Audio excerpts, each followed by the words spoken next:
Hi students, welcome to text book Tamil.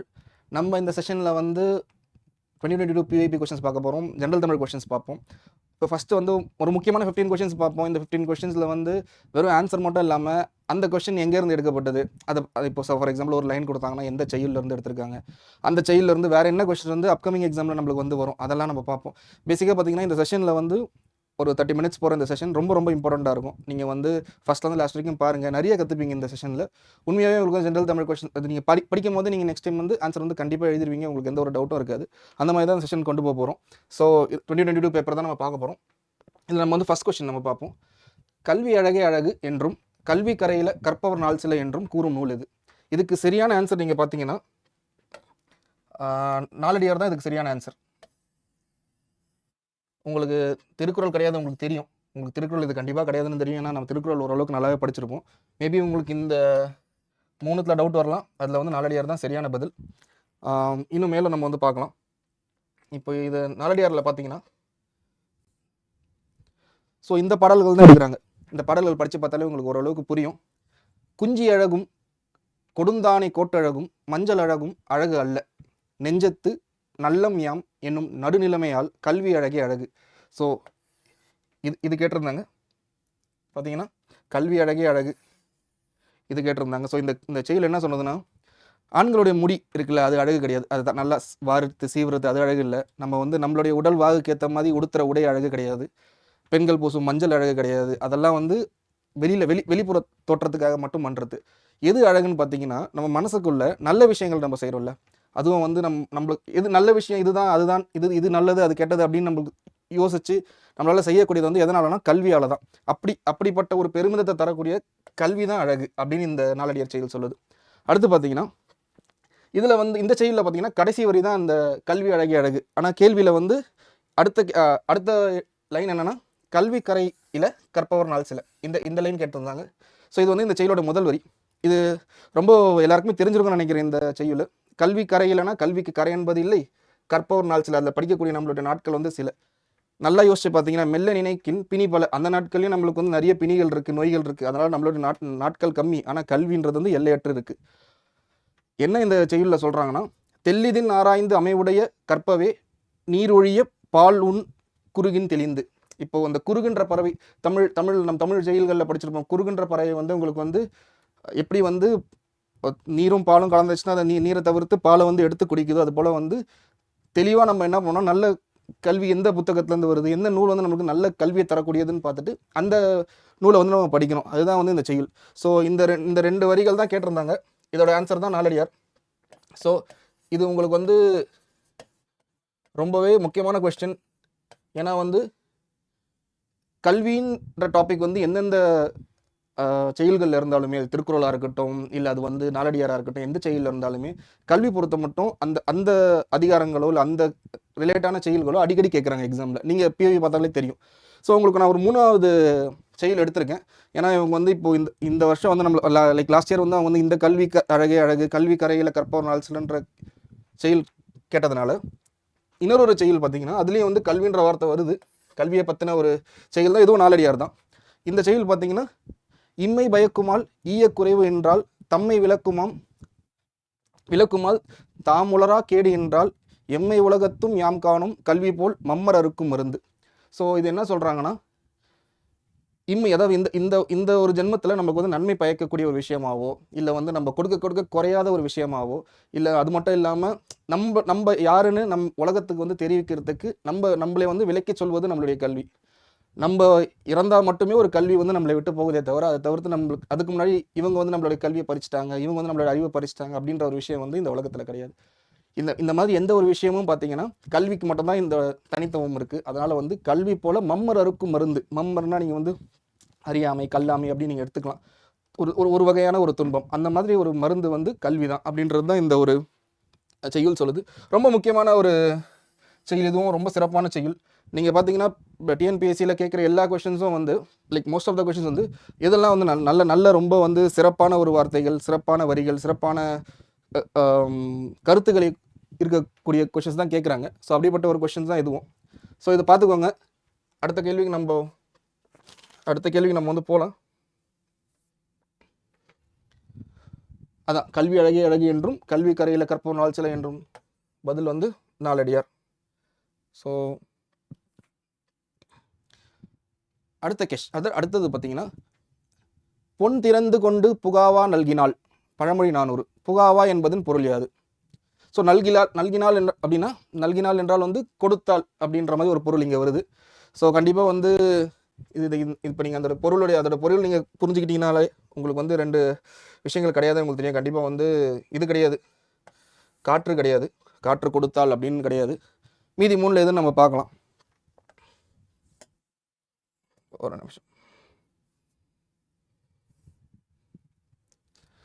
So இதுதான் இந்த பாடல்.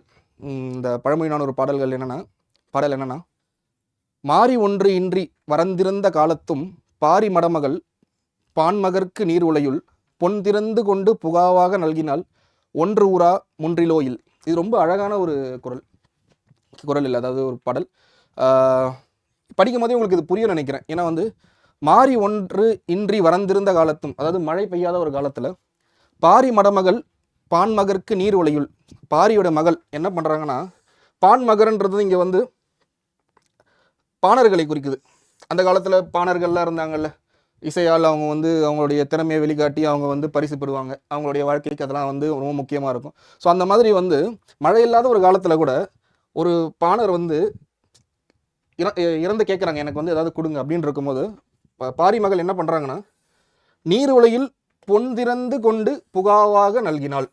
இதுதான். ஸோ இந்த முழுசாக செய்யுள் தெரிஞ்சிருந்துச்சு வச்சுக்கோங்களேன். நீர் உலையுள் பொன் திறந்து கொண்டு புகாவா அப்படின்ற போதே ஆப்ஷனில் இருந்த நீர் வந்து கிடையாதுன்னு உங்களுக்கு தெரிஞ்சிருக்கும். ஸோ 2 ஆப்ஷன் தான், ஒன்று பொருள் இல்லை வந்து உணவு. ஸோ இந்த இடத்துல வந்து புகாவா என்பது உணவை தான் குறிக்குது. ஏன்னா உலையில் வந்து உணவு வந்து கொதிச்சிட்ருக்கு, அந்த உணவை வந்து கொடுக்குறாங்க பாரி மடமகள் பாணருக்கு. ஸோ அதுதான் வந்து அடுத்து இந்த கடைசி வரி வந்து ரொம்ப சிறப்பான வரி. ஒன்று ஊரா முன்றிலோயில்.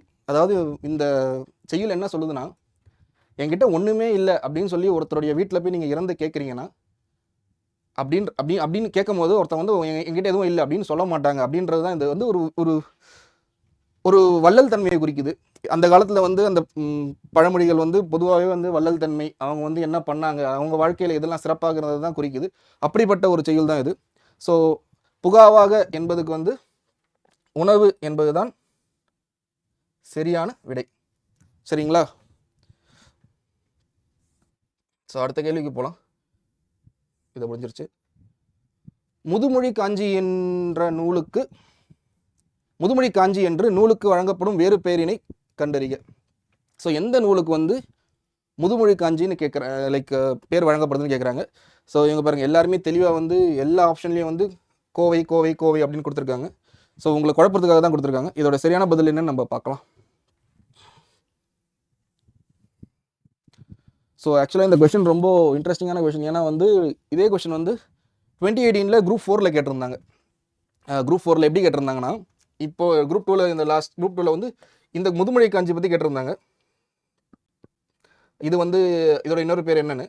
ஆனால் வந்து அந்த கொஷினில் வந்து அறவுரை கோவை அப்படின்றது வந்து இருக்குது, அதோடைய மற்றொரு பேர் என்னன்னு கேட்டிருக்காங்க.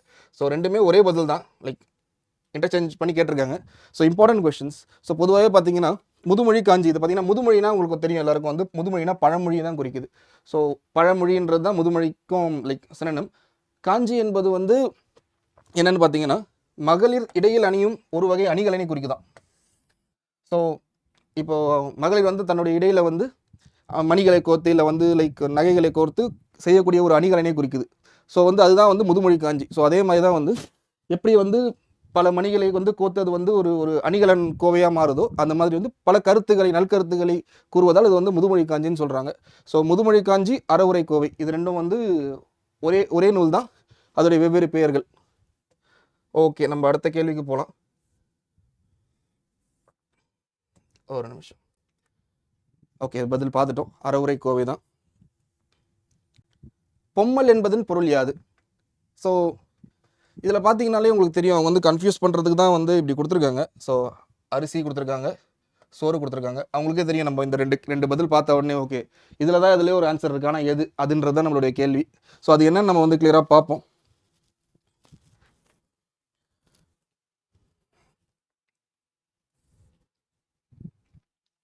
பார்த்தீங்கன்னா இந்த இந்த பதிலுக்கான ஒரு சின்ன ரிசர்ச் பண்ணோம். இது எப்படி வந்திருக்குன்னா ஸ்கூல் புக்லேருந்து கேட்டிருக்காங்க. ஏன்னா ஸ்கூல் புக்கில் நமக்கு வந்து மலைபடுகடாம் இல்லைனா கூத்தாற்றுப்படை என்று சொல்லக்கூடிய ஒரு செய்யுள் வந்து கொடுத்துருக்காங்க.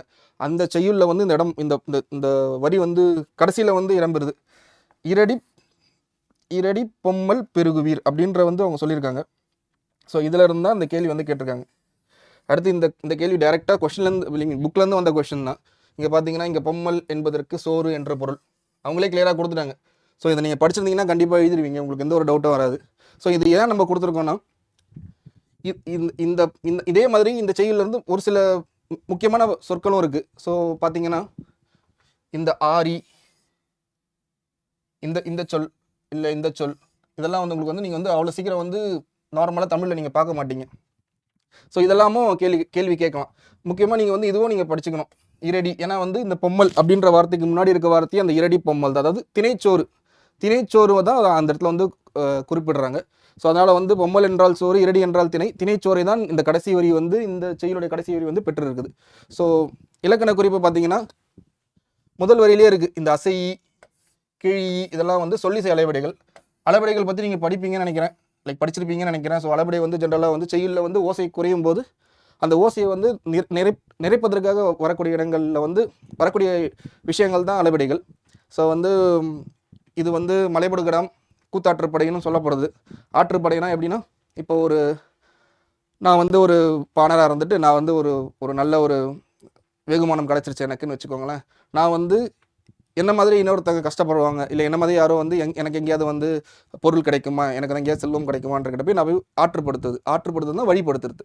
இந்த வழியில் போங்க, அதாவது இவங்க கிட்ட போயிட்டு இந்த மாதிரி நான் இங்கேருந்து வந்திருக்கேன், இந்த மாதிரி விஷயங்களை பற்றி சொல்லுங்கள், கண்டிப்பாக அவங்க வந்து உங்களுக்கு உதவி பண்ணுவாங்க அப்படின்றது தான் ஆற்றுப்படை நூல்கள் எல்லாமே பொதுவாகவே இதை தான் சொல்லும். ஸோ அப்படிப்பட்ட ஒரு நூல் தான் இது. அதில் கொடுத்துருக்க இந்த பொருட்கள் சொற்கள் வந்து ரொம்ப சொல்லும் பொருளும் வந்து ரொம்ப முக்கியம், நீங்கள் பார்த்துக்கோங்க. ஓகே, அடுத்து ஓகே பார்த்துட்டோம். நம்ம இது சோறு தான், அரிசி கிடையாது. ஸோ அது கொஞ்சம் கேர்ஃபுல்லாக ஞாபகம் வச்சுக்கோங்க. திருக்குறள் மூலத்தை முதலில் அச்சிட்டவர் பொதுவாகவே எல்லாருக்கும் தெரியும். கண்டிப்பாக உங்களுக்கு மேபி முதல் 2 இதில் வந்து டவுட் வரலாம், பரிமேலழகரா தஞ்சை ஞான பிரகாசரான்னு. பரிமேலழகர் வந்து ஒரே தான் எழுதியிருக்காரு, அவர் வந்து பதிப்புக்கலை, அதனால் 2வது ஆப்ஷன் தான் கரெக்டு. பார்த்துருவோம் நம்ம இதை பற்றி கொஞ்சம் டீட்டெயில்டாக. திருக்குறள் பற்றி ரொம்ப முக்கியமான ஃபேக்ட்ஸ்லாம் இதில் இருக்குது, ரொம்ப ஹெல்ப்ஃபுல், எக்ஸாமுக்கு கண்டிப்பாக ஹெல்ப்ஃபுல். நம்ம பார்த்த மாதிரி முதல்ல வந்து இது அச்சிட்ட ஆண்டு பார்த்தீங்கன்னா 1812 இதில் தான் வந்து அச்சிட்ருக்காங்க. ஸோ இது ரொம்ப முக்கியமான ஒரு கொஸ்டின். இதில் கொடுத்துருக்க எல்லா பாயிண்ட்ஸுமே ரொம்ப முக்கியம். யார் முதல்ல உரை எழுதினார்னா மணக்குடவர் தான் வந்து முதல் உரை திருக்குறளுக்கு வந்து எழுதியிருக்காரு. ஸோ வந்து ஆங்கிலத்தில் முதல்ல மொழிபெயர் ஜி போப், அது உங்களுக்கு தெரிஞ்சிருக்கும்னு நினைக்கிறேன். ஸோ பரிமேலழகர் எதனால் அவர் வந்து ஒரு முக்கியம், இல்லை வந்து அவரை பற்றின கேள்விகள் கேட்கலாம்னு நம்ம நினைக்கிறோன்னா, அவர் வந்து 10வது உரையாசிரியர். நிறைய பேர் உரை எழுதியிருக்காங்க, அதில் 10வது யாருன்னு பார்த்தீங்கன்னா பரிமேலழகர். ஸோ அதனால தான் வந்து கேள்வியிலையும் பார்த்தீங்கன்னா உங்களுக்கு பரிமேலழகர் கொடுத்துருக்காங்க. ஏன்னா நிறைய பேருக்கு தெரிஞ்சிருக்கும் திருக்குறளும் பரிமேலழகருக்கும் ஏதோ விதமான தொடர்பு. ஆனால் என்ன தொடர்பு அப்படின்னு பார்த்தீங்கன்னா ஒரு 10வது உரையாசிரியர். இது வந்து ஒரு மாதிரி ஃபேக்ட்ஸ் தான் இது, ஏன்னா கேட்கறதுக்கு வாய்ப்பு இருக்குது. மற்ற திருக்குறள் எத்தனை சொற்கள் இருக்குது, எத்தனை எழுத்துக்கள் இருக்குது, அப்புறம் வந்து நம்ம தமிழ் மொழியில் வந்து 247 37 எழுத்துக்கள் மட்டும் வந்து திருக்குறளில் வந்து இல்லை, இடம்பெறலை. அப்புறம் 2 மலர்கள், அனிச்சம் குவளை, இந்த மலர்கள் பேர் வந்து திருக்குறளில் இருக்குது. நெருஞ்சி பழம்ன்ற பழத்தின் பேர் இருக்குது. குன்றிமணி அப்படின்ற ஒரு விதையோட பேர் இருக்குது. அடுத்து இது ஒரு இன்ட்ரெஸ்டிங்கான ஒரு லைன், அதாவது வந்து எந்த அதிகாரம் வந்து இருமுறை வந்திருக்கு, ரிப்பீட் ஆகிருக்கு. பேசிக்காக குறிப்பறிதல் அப்படின்றது பொருட்பால்லையும் வரும், இன்பத்துப்பால்லையும் வரும். அதனால் வந்து இந்த குறிப்பறிதல்ன்ற அதிகாரத்தை வந்து ஞாபகம் வச்சுக்கோங்க. 2 மரங்கள், பனை, மூங்கில் மரத்தை பற்றி சொல்லியிருக்கு. அப்புறம் வந்து கடவுள், தமிழ், இந்த 2 வார்த்தையுமே வந்து திருக்குறளில் கிடையாது, சொல்லப்படலை. அது ஒரு இது. அப்புறம் வந்து அதிகமாக பயன்படுத்தப்பட்ட ஒரு எழுத்து வந்து நீ, இரட்டை சொல்லி நீ, அதை வந்து அதிகமாக பயன்படுத்தியிருக்காங்க. ஒரே ஒரு முறை மட்டும் பயன்படுத்தப்பட்ட 2 எழுத்துக்கள் பார்த்தீங்கன்னா லீயும் ஞாவும். ஸோ இது 2 வந்து ஒரே ஒரு முறை தான் பயன்படுத்தியிருக்காங்க. இந்த ஸ்லைடில் இந்த டேட்டா வந்து ரொம்ப இம்பார்ட்டன்ட். ஏன் இம்பார்ட்டன்ட் சொல்கிறேன்னா, பாசிபிலிட்டி என்னென்னா திருக்குறள்லேருந்து பொதுவாக நிறைய கேள்விகள் வந்து இது வரைக்கும் கேட்டுட்டாங்க. ஸோ இந்த மாதிரி ஃபேக்சுவலான கேள்விகள் வந்து வரதுக்கான வாய்ப்பு அதிகமாக இருக்குது. ஸோ குரூப் 2 ப்ரிப்பேர் பண்ணுறவங்க இதை கண்டிப்பாக வந்து கொஞ்சம் ஞாபகத்தில் வச்சுக்கோங்க, கண்டிப்பாக உங்களுக்கு யூஸ்ஃபுல்லாக இருக்கும் இது. நம்ம அடுத்த ஸ்லைடு போவோம். தஞ்சை ஞானப்பிரகாசர் தான் வந்து அதோட திருக்குறளோட மூலத்தை வந்து முதல் முறையாக வந்து அச்சிட்டவர்.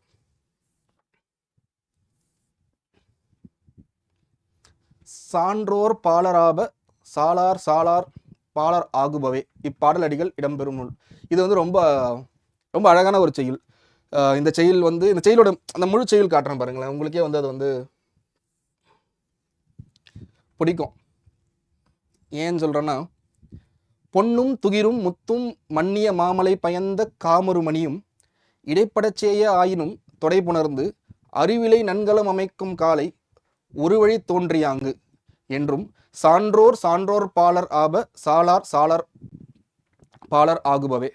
இதோட விளக்கமும் ரொம்ப ரொம்ப அழகாக இருக்கும். இப்போ பார்த்தீங்கன்னா, இப்போ இந்த இதில் வந்து நிறைய பொன் முத்து அந்த மாதிரி வந்து நிறைய விதமான ஜுவல்ஸ் பற்றி பேசுகிறாங்கல்ல, இதெல்லாம் வந்து ஒரே இடத்துல கிடைக்காது, இதெல்லாம் வேறு வேறு இடத்துல இருக்கும். அது எல்லாம் வந்து ஒன்றா சேர்த்து ஒரு அணிகலன் வருது, கரெக்டுங்களா? அதே மாதிரி என்ன சொல்கிறாங்கன்னா, அந்த அந்த ஒப்புமை பாருங்களேன்.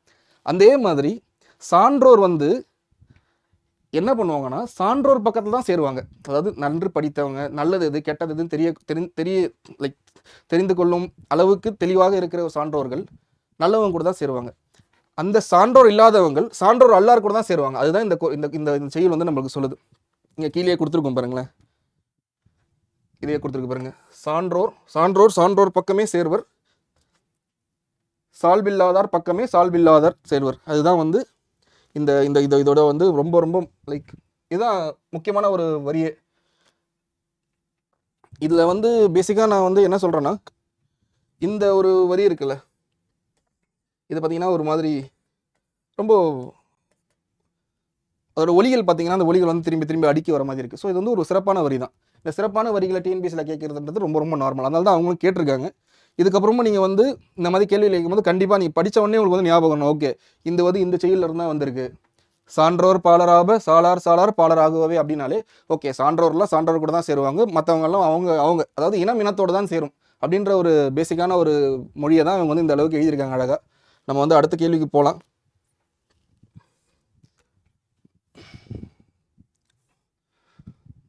ஓகே தான். இது எந்த இடத்துலேருந்து எந்த நூல்லேருந்து வந்திருக்குன்னா புறநானூறுலேருந்து வந்திருக்கு இந்த பாடல்.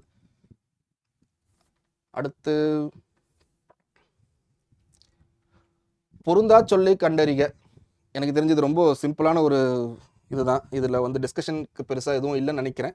ஏன்னா வந்து உங்களுக்கு தெரியும், நம்மளுடைய மலையூர், காட்டூர், மணிப்பூர், மருதூர்ன்றதுல மணிப்பூர் தான் வந்து பொருந்தாத சொல். இது நிறைய விதத்தில் பொருந்தாமல் எடுத்துக்கலாம். ஆனால் வந்து நம்மளுடைய தமிழ் மொழிப்படி பார்த்தீங்கன்னா ஊர், இது மூணும் ஊர் அப்படின்றது வந்து இந்த கொஸ்டின் வந்து ஜென்ரலாக பார்த்தீங்கன்னா முன்னாடியெல்லாம் டிஎன்பிசியில் வந்து ஜென்ரல் ஸ்டடீஸில் கேட்பாங்க. நம்மளோட நிர்வாகத்துக்கு மிகச்சின்ன வந்து ஒரு யூனிட் எது அப்படின்னு கேட்டால் ஊர் தான் மிகச்சின்ன யூனிட், அதுக்கப்புறம் என்ன அந்த மாதிரி கேள்விகள் கேட்பாங்க. ஸோ அதனால் வந்து இப்போ பார்த்தீங்கன்னா இந்த பர்டிகுலர் கொஸ்டினுக்கு வந்து மணிப்பூர் தான் வந்து பொருந்தாத சொல். இதை பற்றி பெருசாக எக்ஸ்பிளேஷன் கொடுக்கல, ஏன்னா இது ஆப்வியஸாக நீங்கள் உங்கள் எல்லாருக்கும் தெரிஞ்சிருக்குன்றதுனால. ஸோ வேர்ல்ட் விண்ட் அப்படின்ற ஆங்கில சொல்லுக்கு இணையான தமிழ் சொல் என்ன அப்படின்னு கேட்டிருக்காங்க. ஸோ இதுவும் அகைன் இது ரொம்ப நல்ல கொஸ்டின். ஏன் நல்ல கொஸ்டின் நான் கேட்குறேன்னா, இது வந்து ஸ்கூல் புக்லேயே கொடுத்துருக்காங்க. ஸோ இங்கே பார்த்தீங்கன்னா அதுக்கு வந்து வேர்ல்ட் விண்ட், வேர்ல்ட்னாலே சுழல் அப்படின்றது தான் பொதுவாக நிறைய பேருக்கு தெரியும். ஸோ சுழல் காற்று தான் சரியான பதில். மற்றதுக்கும் பார்த்தீங்கன்னா ஸ்ட்ராம்னா என்ன, டொர்னோடானா என்ன, டெம்பெஸ்ட்னா என்ன. ஸோ டெம்பெஸ்ட் இது கொஞ்சம் பார்த்துக்கலாம் நீங்கள், ஏன்னா வந்து ஆல்ரெடி பிஏபியில் இருக்குது, ப்ரீவியஸ் இயரில் கேட்டிருக்காங்க. பட் ஸ்டில் அகைன் வந்து நிறைய பேருக்கு ஞாபகம் இருக்குமான்னு தெரியல, ஏன்னா இந்த வார்த்தை கொஞ்சம் நடைமுறையில் இல்லாத வார்த்தை தான். ஸோ டெம்பெஸ்ட்னா என்னன்னு சொல்லியிருக்காங்கன்னு பார்க்கலாம். ஸோ லேண்ட் பிரீஸ், சீ பிரீஸ்லாம் நீங்கள் எழுதிடுவீங்கன்னு நினைக்கிறேன். ஸோ கீழே வந்து ஸ்கூல் புக்லேயே பார்த்தீங்கன்னா இதுக்கப்புறம் இந்த ஒரு பாக்ஸும் கொடுத்துருப்பாங்க, இந்த ஒரு செக்ஷனும் கொடுத்துருப்பாங்க, அறிவை விரிவு செய்யுன்னு சொல்லிட்டு. குயில் பாட்டு யார் எழுதுனா, அதுவும் அந்த பறவை போல, உலகின் மிகச்சிறிய தவளை. ஸோ இங்கே பார்த்தீங்கன்னா குயில் பாட்டு வந்து உங்களுக்கு தெரிஞ்சிருக்கும், பாரதியார் தான். அதுவும் அந்த பறவை போல ஞாபகம் வச்சுக்கோங்க, முகமது அலி அவர்கள் எழுதியிருக்காங்க. உலகின் மிகச்சிறிய தவளை வந்து எஸ்ரா அவர்கள் எழுதியிருக்காங்க, எஸ் ராமகிருஷ்ணன். ஸோ முக்கியமாக நம்மளுடைய கான்டெம்பரரி ரைட்டர்ஸை பற்றி நீங்கள் தெரிஞ்சு வச்சுக்கோங்க, தற்கால இலக்கியங்கள் எழுதுகிற மக்கள் பற்றி. ஏன்னா வந்து டிஎன்பிஎஸ்சியோ இல்லை வந்து தமிழ் இலக்கியம் போகிற வழியில் பார்த்தீங்கன்னா தற்கால இலக்கியங்களுக்கு நல்ல ஒரு முக்கியத்துவம் இப்போல்லாம் கொடுக்கப்படுது. ஸோ அதனால் வந்து தற்கால எழுத்தாளர்கள், எஸ்ரா மாதிரி தற்கால எழுத்தாளர்கள் பற்றின விஷயங்கள்லாம் நீங்கள் படிச்சுக்கோங்க. இது வந்து இந்த மாதிரி வந்து நூலாசிரியரும் பொறுத்துக்க, இல்லை வந்து அவர் எழுதின நூல் என்ன இவங்க பொறுத்துக்க மட்டும் இல்லாமல் ஃபில் இன் தி பிளாங்க் எம்சிக்யூவில் வந்து சாய்ஸ் மல்டிபிள் சாய்ஸாக கூட கேட்கலாம், நார்மலாக மேட்ச் த ஃபாலோயிங் மாதிரி இல்லாமல். ஸோ அதனால் நீங்கள் வந்து எக்ஸ்பெக்ட் பண்ணலாம் இந்த மாதிரி கொஷின்ஸ்லாம். ஸோ அதுவும் பார்த்துக்கோங்க. அடுத்த கேள்வி ஓகே தான், சுழல் காற்று. ஓகே, இதில் பிழை திருத்தம் இது வந்து ஒருமைப்பன்மை பிழை திருத்தம் தான். இதுவும் நம்ம ஸ்கூல் புக்கில் தான் இருக்குது. நான் வந்து தேடியதை வந்து எங்கே இருக்குன்னு பார்த்துருக்கேன். பார்த்தீங்கன்னா இப்போது எதிர்மறை சொற்கள் அப்படின்னு சொல்கிறாங்க. ஸோ ஆப்வியஸாக அல்ல, இல்லை, அன்று அப்படின்னா எதிர்மறை, அதாவது வந்து இல்லை அப்படின்றத பொருளை உணர்த்ததுனால அதெல்லாம் எதிர்மறை சொற்கள்னு சொல்கிறாங்க. இப்போ வந்து நான் இல்லை அப்படின்னு சொல்கிறோம்ல, ஆக்சுவலாக ஒருமையில் வந்து அதாவது ஒருமைனா லைக் சிங்குலரில் பார்த்தீங்கன்னா ஒரு நிமிஷம், சிங்குலரில் பார்த்தீங்கன்னா நான் வந்து அப்படி சொல்ல மாட்டேன். நான் வந்து ஒரே செகண்ட் வெயிட் பண்ணுங்க. ஓகே, சிங்குலரில் பார்த்தீங்கன்னா நான் அல்லேன் அப்படி தான் நான் சொல்லுவேன், அப்படி தான் நான் சொல்லணும். பன்மையில் பார்த்தீங்கன்னா நான் அல்லோம், நாம் அல்லோம் அப்படின்னு நம்ம சொல்லுவோம். முன்னிலைனா லைக் நீ, உனக்கு முன்னாடி இருக்கவங்கள வந்து நீங்கள் சொல்கிறது தான் வந்து முன்னிலை. உங்களுக்கு முன்னாடி யார் இருக்கா உங்களை பார்த்து நீ அல்லை. அதே வந்து நிறைய பேர் இருக்காங்கன்னா நீ வீர் அல்லீர் அப்படின்னு நம்ம சொல்லுவோம். ஸோ இதெல்லாம் நீங்கள் ஞாபகம் வச்சுக்கணும். படருக்கு ஏதாவது 3ஆம் இடத்தில் தேர்ட் பர்சன் பெர்ஸ்பெக்டிவில் பார்த்தீங்கன்னா அது ஆண் பாலாக இருந்துச்சுன்னா அவன் அல்லன் அப்படின்றோம். இப்போ பார்த்தீங்கன்னா இங்கே உங்களுக்கு கன்ஃபியூஷன் வரலாம். ஆனால் இது வந்து அல்லன், இது வந்து அல்லேன். ஒருமையில் நான் என்னை பற்றி நான் சொல்லும் போது நான் அல்லேன் அப்படின்னு சொல்லுவேன். என்னுடைய கூட்டத்தை பற்றி சொல்லும் போது நாம் அல்லோம் அப்படின்னு நான் சொல்லுவேன். ஆனால் வந்து நான் வந்து படற்கையில் சொல்லும் போது அவன் அல்லன், அவள் அல்லல் அப்படின்னு நாங்கள் வந்து சொல்ல போகிறோம். ஸோ அதே மாதிரி பலர்பாலில் அவர் அல்லர், ஒன்றன் பாலில் பார்த்தீங்கன்னா அஃது அன்று. அப்போது இதுதான் நம்மளுடைய கேள்விக்கான இதுவும். அப்போ வந்து மல்லிகை நம்ம எழுதும் போதோ அங்கே வந்து நமக்கு வந்து அன்று தான் வரும். ஏன்னா அது வந்து ஒன்றன் பால், அதனால மல்லிகை அப்படின்னு நம்ம எழுதும் போது அவங்க வந்து அன்றுன்று தான் சரியான ஒரு பதில். பலவின் பாலாக இருக்கும் போது அவை அல்ல. மல்லிகை பூக்கள்னு வரும்போது மல்லிகை பூக்கள் அல்ல அப்படின்னு நம்ம சொல்லலாம். மல்லிகைன்னு மட்டும் வரும்போது மல்லிகை அன்று அப்படின்னு நம்ம சொல்லலாம். ஸோ சரிங்களா, இந்த ஸ்லைடு வந்து ரொம்ப ரொம்ப இம்பார்ட்டண்ட். ஏன்னா வந்து இதில் வந்து இப்போ எப்படி அன்று அப்படின்றதுக்கு வந்து கேள்வி கேட்ட மாதிரி மற்ற கொஷின்ஸ்லேருந்து அவங்க வந்து லைக் மற்ற வார்த்தைகள்லேருந்து அவங்க வந்து கொஷின்ஸ் கேட்கறதுக்கான வாய்ப்பு இருக்குது. அதனால் வந்து இந்த ஸ்லைடும் பார்த்துக்கோங்க. இந்த ஸ்லைட்ஸ்லாம் உங்களுக்கு நாங்கள் வந்து பிரிண்ட் பண்ணி நாங்கள் உங்களுக்கு வந்து பின் பண்ணி அனுப்புகிறோம். உங்களுக்கு வந்து கமெண்ட் செக்ஷனில் இருக்கும். ஸோ ஃபஸ்ட் கமெண்ட்டில் நீங்கள் வந்து இதெல்லாம் பார்க்கலாம். டவுன்லோட் பண்ணிங்கன்னா உங்களுக்கு வந்து ப்ரிப்பேர் பண்ணுறது ரொம்ப ஈஸியாக இருக்கும். ஒரு தடவை இந்த ஸ்லைட்ஸ்லாம் நீங்கள் படித்து பார்த்துட்டிங்கன்னா இந்த 15 கொஷின் வழியாக நீங்கள் ஒரு 20-25 கொஷின்ஸ் வந்து அப்கமிங்கில் நீங்கள் வந்து எந்த டெஸ்ட்டில் வந்தாலும் உங்களால் எழுத முடியும். அந்த மாதிரி ஒரு ஸ்லைட்ஸ் தான் இதெல்லாம்.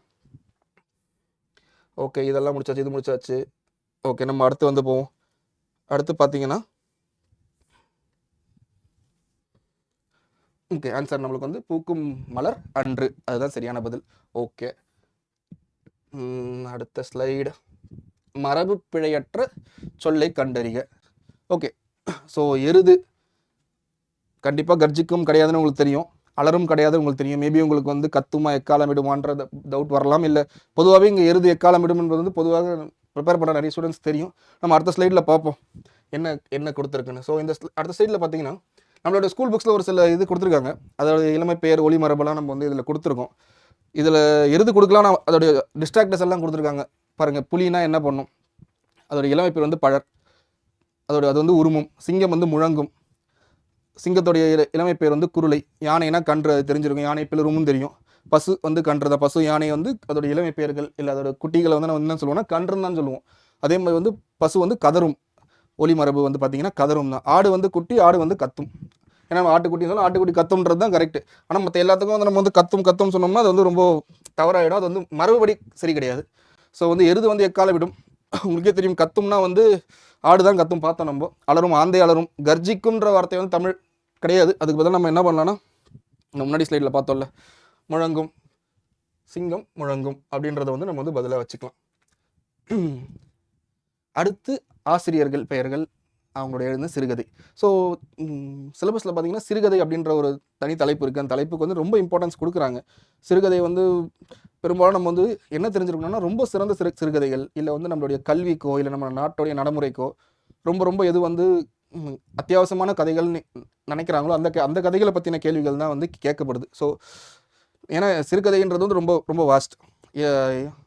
இலக்கியம்னு வந்துட்டிங்கனாலே இலக்கணம் மாதிரி இலக்கியமும் ரொம்ப பெரிய கடல். இலக்கியத்தில் வந்து உங்களுக்கு நிறைய ஆத்தர்ஸ், நிறைய புக்ஸ் இருக்குது. ஸோ ஒரு ஆத்தரே நிறைய like N number of books எழுதியிருப்பாங்க. ஸோ அதில் எது முக்கியம் இல்லைன்றது நீங்கள் வந்து புரிஞ்சுக்கிறது எப்படின்னா ரொம்ப இன்ட்ரெஸ்டிங்கான புக், இன்ட்ரெஸ்டிங்கான நேம்ஸ், இல்லை அந்த நேம்ஸ் வழியாகவே உங்களுக்கு வந்து கண்டிப்பாக அந்த புக்கை பற்றி உங்களுக்கு தெரிஞ்சிருந்தால் கண்டிப்பாக நூலாசிரியர் யாருன்னு நீங்கள் எழுதலாம். அந்த மாதிரி கேள்விகள்லாம் எங்கெல்லாம் இருக்கும் அதெல்லாம் கண்டிப்பாக அவங்க வந்து டிஎன்பிசியில் கேட்குறாங்க.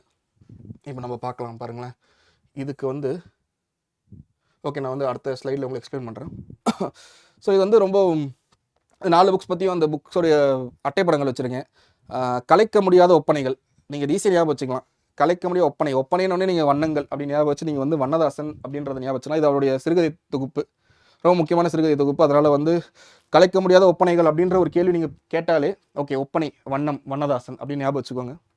அடுத்து வந்து காகித உறவு, இது வந்து சமுத்திரம்ன்ற அவர் எழுதுறாரு. இது வந்து எப்படின்னா காகித உறவு வந்து ஒரு ஒரு ஒரு அலுவலகத்தில் ஏற்படக்கூடிய ஒரு விஷயம் தான் இது. ஒரு சின்ன கதை, ஒரு 7 பக்க கதை தான். உங்களுக்கு படிக்கும் போதே உங்களுக்கு வந்து கொஞ்சம் ஓகே எனக்கு கொஞ்சம் ரெஸ்ட் வேணும், ரிலாக்ஸேஷன் வேணும் அப்படின்னு சொன்னீங்கன்னா இந்த மாதிரி சின்ன சின்ன கதைகள் 5 பக்கம் 7 பக்க கதைகள் வந்து நீங்கள் படிச்சுன்னு வச்சுக்கோங்களேன்.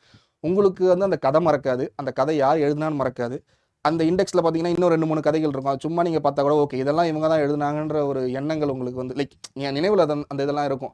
அதனால் ஒரு மல்டிபிள் சாய்ஸ் ஒரு மேத்ஸ் ஃபாலோயிங் கொஸ்டின்ஸ்லாம் வரும்போது நீங்கள் அதை ஈஸியாக கிராக் பண்ணிடலாம். ஸோ வந்து காகித உறவு வந்து சமுத்திரம் அவர்கள் எழுதியிருக்காங்க. அடுத்து உனக்கு படிக்க தெரியாது வந்து கமலாலயன் என்று எழுதியிருக்காரு. ஸோ உனக்கு படிக்க தெரியாது ஏன் ஒரு புரட்சிகரமான புத்தகம்னா நீங்கள் அந்த புத்தக அட்டையை பார்த்தாலே தெரியும். ஸோ வந்து என்ன பண்ணுறாங்கன்னா உங்களை வந்து இந்த மக்களை வந்து நீங்கள் வந்து படிக்கக்கூடாது அப்படின்றது வந்து அமெரிக்கர்கள் சொல்கிறாங்க. நீங்கள் வந்து உங்களுக்கு வந்து படிக்கலாம் வராது, உங்களுக்கு படிக்கலாம் தெரியாது அப்படின்ற போதும் அதில் ஒரு பெண் எப்படி அவங்க வந்து அவங்களுடைய முயற்சியால் ஆயிரக்கணக்கான கருப்பின மக்களை வந்து படிக்க வைக்கிறாங்க, ஒரு பள்ளிக்கூடம் வழியாக ஒரு படிக்க வைக்கிறாங்கன்ற கதை ரொம்ப புரட்சிகரமான கதை. அதை வந்து கமலாலயன் வந்து அவர் வந்து அவர் சிறுகதையில் வந்து குறிப்பிட்டிருக்காரு. அது ரொம்ப ரொம்ப முக்கியமான கதை. அதனால் நீங்கள் வந்து படிக்கலாம்னு பரவாயில்ல, பேர் ஞாபகம் வச்சுக்கோங்க. அடுத்து வந்து ஒரு ஆரம்ப பள்ளி ஆசிரியரின் குறிப்புகள் வந்து பீசா குப்புசாமி இவர் எழுதின புத்தகம். ஸோ பொதுவாக பாருங்களேன், மேட்ச் த ஃபாலோயிங் பொறுத்த வரைக்கும் ஏதாவது 1-2 உங்களுக்கு வந்து ஞாபகம் இருக்குன்னா நீங்கள் கண்டிப்பாக மீதி எல்லாத்தையும் வந்து கிளியர் பண்ணிடலாம். லைக் இது ஓகே இது 2 தான், இது கூட பதில், மீதி 2 இது தான் அப்படின்னு. அதனால என்ன சொல்கிறேன்னா எப்போவே வந்து உங்களுக்கு எதெல்லாம் ஈஸியாக ஞாபகம் வச்சுக்க முடியும்னு நினைக்கிறீங்களோ அதெல்லாம் நீங்கள் வந்து லைக் ஒரு 2-3 வாட்டி படித்து பார்த்து கொஞ்சம் மெமரைஸ் பண்ணிக்கோங்க. ஸோ இப்போ கலைக்க முடியாத ஒப்பனைகள் மாதிரி, ஸோ ஒரு வாட்டி நீங்கள் கலைக்க முடியாத ஒப்பனைகள் வந்து வண்ணதாசன் இதுதான் காரணம், ஒப்பனை வண்ணம் அப்படின்னு நீங்கள் ஞாபகம் வச்சிட்டிங்கன்னா நீங்கள் வந்து லைஃப் லாங் மறக்க மாட்டீங்க. ஸோ இது ரொம்ப மேட்ச் த ஃபாலோயிங் கண்டென்ட்ல ரொம்ப ஹெல்ப்ஃபுல்லாக இருக்கும். நம்ம அடுத்து போவோம். நம்ம சொல்லியாச்சு, அது டிஸ்கஸ் பண்ணியாச்சு. அடுத்து தேவதம்பி வந்து ஆட்டத்திற்குரிய இசைக்கருவி, எந்த ஆட்டத்துக்குரிய இசைக்கருவின்னு கேட்குறாங்க. ஸோ வந்து பேர் பார்த்தே நீங்கள் எழுதிடுவீங்க, தேவராட்டம் தான், அது எந்த ஒரு சந்தேகமும் கிடையாது. இது புக்கில் எதுவும் கொடுத்துருக்காங்கன்னு நினைக்கிறேன். ஆமாம், இப்போ புக்கில் பார்த்தீங்கன்னா பாருங்கள், புக்லேயே ஹைலைட்டே பண்ணிட்டாங்க, இதுதான் வந்து இதோடைய பதில் சொல்லிட்டு. ஸோ பேசிக்காக டிஎன்பிசியில் வந்து புக்ஸில் இருக்க கண்டென்ட்டை வந்து கண்டிப்பாக கேட்குறாங்க, பெரும்பாலும் கேட்குறாங்க. முக்கியமான விஷயம் நீங்கள் எக்ஸாமில் ஞாபகம் வச்சுக்க வேண்டியது என்னென்னா எல்லாரும் எழுதக்கூடிய ஆன்சரை வந்து நீங்களும் எழுதிடணும். ரொம்ப டஃப்பாக இருக்க கொஸ்டின் நீங்கள் மிஸ் பண்ணிங்கன்னா ப்ராப்ளம் கிடையாது. ஆனால் வந்து ரொம்ப சிம்பிளாக இப்போ மாதிரி புக்லேயே உங்களுக்கு வந்து கொடுத்துருக்காங்க, ஹைலைட் பண்ணியே கொடுத்துட்டாங்க, இதுதான் வந்து இதோட பதில் அப்படின்னு. அப்படி இருக்கும்போதும் நீங்கள் வந்து மிஸ் பண்ணவே கூடாது. அது மட்டும் இல்லாமல் மேலே இன்னொன்று கொடுத்துருக்காங்க, இதை வந்து உரிமை என பொதுவாக அழைக்கப்படும் இந்த ஆட்டத்தை வந்து அப்படின்னு சொல்கிறாங்க. இது வந்து ஆண்கள் மட்டுமே ஆடும் ஆட்டம். ஸோ இதெல்லாம் வந்து ரொம்ப இம்பார்ட்டன்டான லைன்ஸ். இதெல்லாம் வந்து டிஸ்கிரிப்டில் கூட கேட்கலாம், ஒரு ஸ்டேட்மெண்ட் மாதிரி கூட கேட்கலாம். இந்த 2 ஸ்டேட்மெண்ட் கொடுத்து இதில் வந்து எதெல்லாம் கரெக்ட் எதெல்லாம் வந்து தப்பு அப்படின்னு சொல்லிட்டோம். ஸோ இப்போ அதுலேயும் அளவு லைக் எண்ணிக்கை கூட கொடுத்துருக்காங்க, 8 to 13 கலைஞர்கள் வந்து கலந்து கொள்ளலாம் இதில், அந்த மாதிரியும் கொடுத்துருக்காங்க. ஸோ பேசிக்காக வந்து தேவராட்டம் மட்டும் கிடையாது, கரகாட்டமாக இருக்கட்டும், ஒயிலாட்டம், எல்லாமே இதை பற்றின எல்லாமே வந்து அந்த நிகழ்கலை அப்படின்ற ஒரு லெசனில் வந்து கொடுத்துருக்காங்க. ஸோ நீங்கள் கூட என்ன பண்ணலான்னா அந்த ஒரு லைக் இந்த ஆட்டங்கள் நிகழ்கலைக்கும் நீங்கள் வந்து ஒரு தலைப்பு போட்டு அதில் இம்பார்ட்டன்ட் கொஷின்ஸ் என்ன, இம்பார்ட்டன்ட் பாயிண்ட்ஸ் என்ன, அதெல்லாம் நீங்கள் எழுதி பார்த்துட்டிங்கன்னா எக்ஸாம் மாதிரி ரிவைஸ் பண்ணால் போதும். ஒரு வாட்டி ரிவைஸ் பண்ணிட்டீங்க ஓகே இதுதான் அந்த பர்டிகுலர் டாபிக் வந்து உங்களுக்கு எது வந்தாலுமே உங்களால் கண்டிப்பாக வந்து அதை அட்டன் பண்ண முடியும். ஸோ நம்ம வந்து அடுத்து போகலாம்.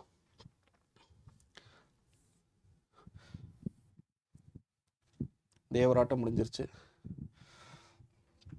பாரதியாரின் கடிதங்கள் எனும் நூலை பதிப்பித்தவர் யார்? இது ரொம்ப என்ன சொல்கிறது ட்ரிக்கியான கொஸ்டின் தான். ஏன்னா அங்கே பாருங்கள், பாரதிதாசன் ஒன்று கொடுத்துருக்காங்க. ஸோ நம்மளுக்கு தெரியும் பாரதிதாசன் எதனால் பாரதிதாசன் அவர் பேர் ஆனதுன்னு நமக்கு தெரியும். ஏன்னா பாரதியார் மேலே பட்டு இருக்குது பாரதிதாசன், ஒருவேளை அவர் வந்து பதிப்பிச்சிருப்பாரோ அப்படின்ற ஒரு டவுட் வரலாம். இங்கே வந்து இன்னும் திரும்பி வந்து சுத்தானந்த பாரதியார் பேர் கொடுத்துருக்காங்க. ஓகே ஒருவேளை அவராக இருக்குமோ அதனால தான் கொடுத்துருக்காங்க, டவுட் வரலாம். இன்னொன்று இது ரொம்ப முக்கியமான இது, இப்போது முதல் ஆப்ஷன் பார்த்தீங்கன்னா நான் காட்டுறேன் பாருங்களேன். அடுத்து நம்ம இது 12வது புக்கில் இருக்குன்னு நினைக்கிறேன். ஸோ வந்து அவர் வந்து பதிப்பித்தவர்ன்றத விட அவர் வந்து எழுதின லெட்டரே வந்து அவருக்கு எழுதியிருக்காங்க.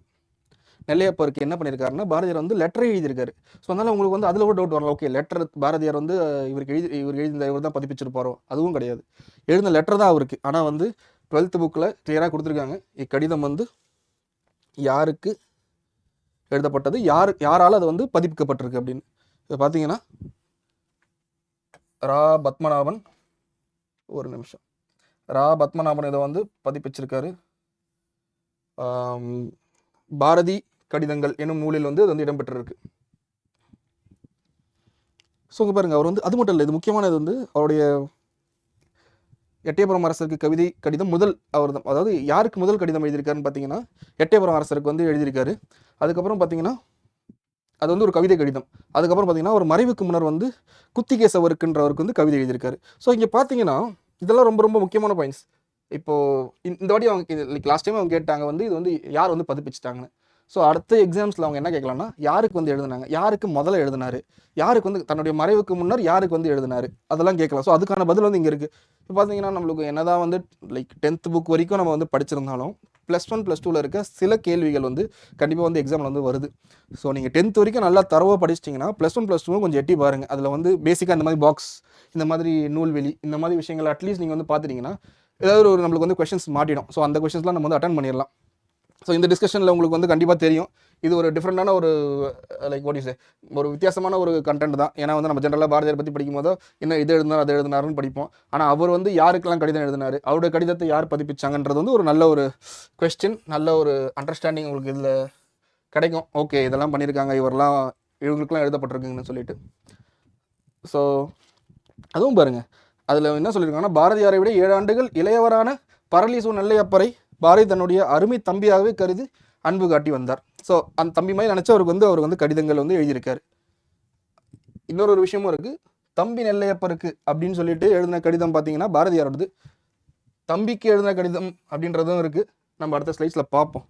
அவங்களுக்கு வந்து ஒரே ஸ்லைடில் கன்ஃபியூஸ் பண்ண வேண்டாம். ஓகே, ரா பத்மநாபன் தான் வந்து பதிப்பிச்சிருக்காரு, மைண்டில் வச்சுக்கோங்க. இந்த கேள்வி தான் அது. தலைமை உன்னை தேடிக்கொண்டு வந்தால் வரட்டும், நீ அதை தேடிக்கொண்டு போய் அலையாதே அப்படின்னு யார் சொன்னது அப்படின்றது தான் ஒரு கேள்வி. உங்களுக்கு எல்லா பேசிக்காக பார்த்தீங்கன்னா மேபி காந்தியடிகள் இல்லைன்னு உங்களுக்கு தெரிஞ்சிருக்கலாம். ஆனால் உங்களுக்கு மூணு சாய்ஸ்லேயும் உங்களுக்கு டவுட் வரலாம். ஆனால் வந்து கண்டிப்பாக இது வந்து முதல் ஆப்ஷன் தான் கரெக்ட். ஸோ வந்து மூவா பார்த்தீங்கன்னா, மூவா வந்து அன்னைக்கு தம்பிக்குன்னு கடிதங்கள் எழுதுறாரு.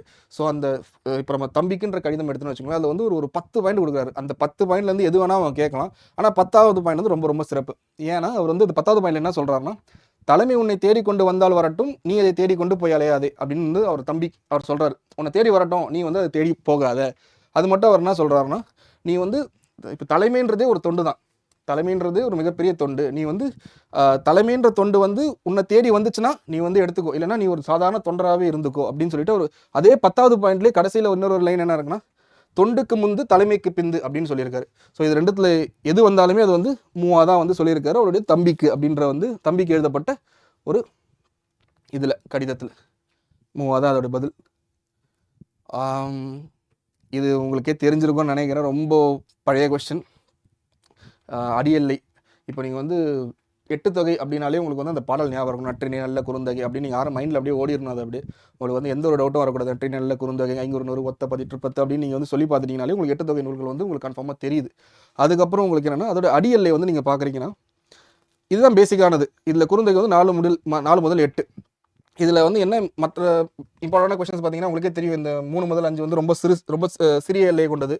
இது வந்து பெரிய எல்லை எது, குறுந்தொகை உள்ள எல்லை, இதெல்லாம் இந்த எல்லைகளை பற்றின வந்து ஒரு சில கேள்விகள் தான் இது. 8 தொகை 10 பாட்டு பொறுத்த வரைக்கும் நீங்கள் வந்து எல்லா கேள்விகளுக்கும் இது வரைக்கும் நீங்கள் பிவிபியில் என்னென்ன கேள்விகள்லாம் பார்க்குறீங்களோ அதை பற்றின எல்லா டீட்டெயில்ஸும் நீங்கள் வந்து தெரிஞ்சுக்கோங்க. ஏன்னா வந்து கண்டிப்பாக கேட்பாங்க. அடுத்து ரொம்ப பேசிக்கான கண்டென்ட் இது எல்லாமே. ஸோ இதுக்கப்புறம் நீங்கள் அடுத்தது பார்த்தீங்கன்னா, ஒரு நிமிஷம்,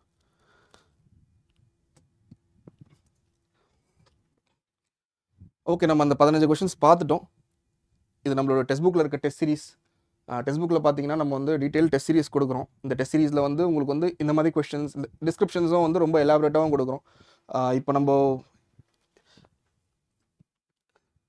உங்களுக்கு நான் வந்து நியூ டேப்லேயே போய் காட்டுறேன். ஃபார் எக்ஸாம்பிள் உங்களுக்கு எங்களோட டெஸ்ட் சீரிஸ் வந்து பார்க்கணும்னு நீங்கள் நினச்சிங்கன்னா க்ரோம் போங்க. க்ரோம் போயிட்டு நீங்கள் வந்து ஒரு நிமிஷம் டிஎன்பிஎஸ்சி இருங்க, டிஎன்பிஎஸ்சி டெஸ்ட் புக்கு நீங்கள் போட்டிங்கன்னா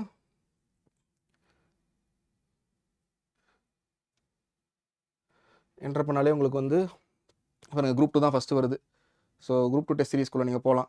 இப்போ பார்த்தீங்கன்னா இந்த டெஸ்ட் சீரிஸ் வந்து இதில் நீங்கள் கீழே ஸ்க்ரோல் பண்ணிங்கன்னா உங்களுக்கு வந்து டெஸ்ட் சீரிஸ் வரும். உங்களுக்கு ஃப்ரீ டெஸ்ட்டும் இங்கே காட்டும், நீங்கள் அட்டன் பண்ணி பார்த்துக்கலாம். கீழே நீங்கள் ஸ்க்ரோல் பண்ணி போனீங்கன்னா உங்களுக்கு வந்து டெஸ்ட் சீரிஸ் வரும். டிஎன்பிஎஸ்சி குரூப் 2க்கு ஸ்பெசிஃபிக்காக டெஸ்ட் சீரிஸ் வச்சுருக்கோம். இந்த டெஸ்ட் சீரிஸ் நீங்கள் போய் வியூ டெஸ்ட் சீரிஸ் கொடுத்தீங்கன்னா அந்த டெஸ்ட் சீரிஸ் வந்து ஓப்பன் ஆகும். மொத்தம் 324 டெஸ்ட் இருக்குது. இப்போ பார்த்தீங்கன்னா ஒரு ஆன்லைன் பிளாட்ஃபார்ம், அடுத்து வந்து 324 டெஸ்ட்ன்றது ரொம்ப ரொம்ப ஒரு நல்ல நம்பர் ஆஃப் கவுண்ட். இந்த கவுண்ட்டை வச்சு நீங்கள் வந்து நிறைய ப்ராக்டிஸ் பண்ணலாம். அதுதான் பேசிக்காகவே. இப்போ இந்த ஸ்ட்ரக்சர் பார்த்தீங்கன்னா புக் பேக் டெஸ்ட் வந்து கொடுத்துருக்கோம். ஸோ வந்து பேசிக்காக வந்து முன்னாடி சொன்ன மாதிரி தான் எல்லாருக்கும் தெரிஞ்சதை நம்ம மிஸ் பண்ணக்கூடாது. ஸோ புக் பேக்லேருந்து ஏதாவது கொஸ்டின் கேட்டாங்கன்னா கண்டிப்பாக நான் வந்து அதில் மிஸ் பண்ணுற ஒரு சான்ஸே நம்ம கொடுக்கக்கூடாது. அதனால வந்து புக் பேக் டெஸ்ட் எல்லாமே வந்து முக்கியமான கொஸ்டின்ஸ் எல்லாமே வந்து இதில் கொடுத்துருக்கு. ஸோ புக் பேக் டெஸ்ட் நீங்கள் வந்து ப்ராக்டிஸ் பண்ணிக்கலாம். அது மட்டும் இல்லாமல் சாப்டர் டெஸ்ட் கொடுத்துருக்காங்க. சாப்டர் டெஸ்ட் பார்த்தீங்கன்னா உங்களுக்கு ஜென்ரல் தமிழ் எல்லா சப்ஜெக்ட்டுக்கும் தனித்தனியாக உங்களுக்கு வந்து செட்ஸ் ஆஃப் சாப்டர் டெஸ்ட் இருக்குது. இதில் கிராமரில் என்னென்ன இருக்குது, இங்கிலீஷ் ப்ரிப்பேர் பண்ணுறவங்களுக்கு என்னது, ஜென்ரல் ஸ்டடீஸில் வந்து பாருங்கள் திருக்குறள், லைக் ஃபிசிக்கல் ஜியோகிரஃபி, அது எல்லாமே கொடுத்துருக்காங்க. அது மட்டும் இல்லாமல் தமிழ்நாடு ஜிகே யூனிட் 8 and 9க்கு வந்து தமிழ்நாடு ஜிகே வந்து கண்டிப்பாக கேட்குறாங்க.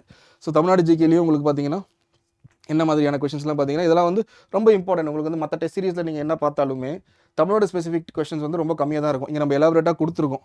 ஸோ இதெல்லாம் நீங்கள் ப்ராக்டிஸ் பண்ண ரொம்ப ஹெல்ப்ஃபுல்லாக இருக்கும் உங்களுக்கு. இது மட்டும் இல்லாமல் உங்களுக்கு வந்து எந்த மெயின்ஸுக்கும் நம்ம வந்து ப்ரொவைட் பண்ணுறோம். குரூப் 2ஏக்கு வந்து இந்த வாட்டி வந்து சிபிடி பார்த்தீங்கன்னா ஃபஸ்ட் டைம் நடத்துகிறாங்க. குரூப் 2ல் வந்து சிபிடி இதுக்கு மாதிரி நடத்துறது கிடையாது. இதான் ஃபஸ்ட் டைம் வந்து சிபிடி நடக்கிறாங்க. ஸோ சிபிடிக்கு வந்து பார்த்தீங்கன்னா ஆன்லைன் எக்ஸ்பீரியன்ஸ் கண்டிப்பாக தேவை. ஸோ நீங்கள் ஆன்லைனில் வந்து ஒரு டெஸ்ட் அட்டன் பண்ணும்போது உங்களுக்கு ரியல் எக்ஸாமில் ஆக்சுவலாக நீங்கள் பண்ணது வந்து உங்களுக்கு ரொம்ப ஹெல்ப்ஃபுல்லாக இருக்கும். உங்களுக்கு வந்து ஒரு ஃபியரோ ஒரு டென்ஷனோ இல்லை வந்து ஒரு கான்ஃபிடென்ட்டோ லோவாக இருக்காது. நீங்கள் கண்டிப்பாக இதெல்லாம் ப்ராக்டிஸ் பண்ணிட்டீங்க, இதில் நான் வந்து டெஸ்ட் எழுதி நான் பார்த்துட்டேன், இந்த ஒரு இன்டர்ஃபேஸில் நான் எழுதிட்டேன்னா உங்களுக்கு அதே இன்டர்ஃபேஸ் தான் எக்ஸாம்லேயும் இருக்கும் போது. ஸோ அது ரொம்ப ஹெல்ப்ஃபுல்லாக இருக்கும் உங்களுக்கு. ஸோ இதெல்லாம் தான் நம்மளுடைய ப்ரீஃபாக சொல்லணும்னா. ஸோ நீங்கள் ட்ரை பண்ணுங்கள். உங்களுக்கு நிறைய டெஸ்ட் இருக்குது. நீங்கள் வந்து டிஎன்பிஎஸ்சின்னு போட்டு நீங்கள் வந்து ஃபேஸ்புக்கில் நீங்கள் சர்ச் பண்ணாலே உங்களுக்கு இந்த டெஸ்ட் சீரிஸ்லாம் வந்துடும். உங்களுக்கு நிறைய ஃப்ரீ டெஸ்ட் இருக்குது, நீங்கள் அட்டன் பண்ணலாம். அதை அட்டன் பண்ணிவிட்டு நீங்கள் வந்து சப்ஸ்கிரைப் பண்ணி பாருங்கள். கண்டிப்பாக ஹெல்ப்ஃபுல்லாக இருக்கும். இன்னும் நிறைய வீடியோஸ் நம்ம போடுவோம். இப்போதைக்கு வந்து இந்த வீடியோவோட ஸ்டாப் பண்ணிக்கிறேன். ஸோ உங்களுக்கு இம்பார்ட்டன்ட் லிங்க்ஸ் எல்லாமே வந்து ஃபஸ்ட் கமெண்ட்டில் வந்து போட்டுறோம், டிஸ்கிரிப்ஷனில் பாருங்கள். அவங்க ஃப்ரெண்ட்ஸ் கிட்ட ஷேர் பண்ணுங்கள். தமிழில் ரொம்ப வீக்காக இருக்கேன் அப்படின்னு நினச்சாங்கன்னா அது கண்டிப்பாக உங்களுக்கு ஷேர் பண்ணுங்கள். ஏன்னா வந்து நம்ம பேசிக்காக தான் சொல்லி தரோம். ஸோ பிகினராக இருக்கட்டும் இல்லை வந்து அட்வான்ஸ்டாக படித்தவங்களாக இருக்கட்டும், 2 பேருக்கும் பிகினருக்கு அது யூஸ்ஃபுல்லாகவும் அட்வான்ஸ்டு வந்து ரிவைஸ் பண்ணுற மாதிரியும் இருக்கும். ஸோ கண்டிப்பாக ஷேர் பண்ணுங்கள். So will see in another video. Thank you. Bye.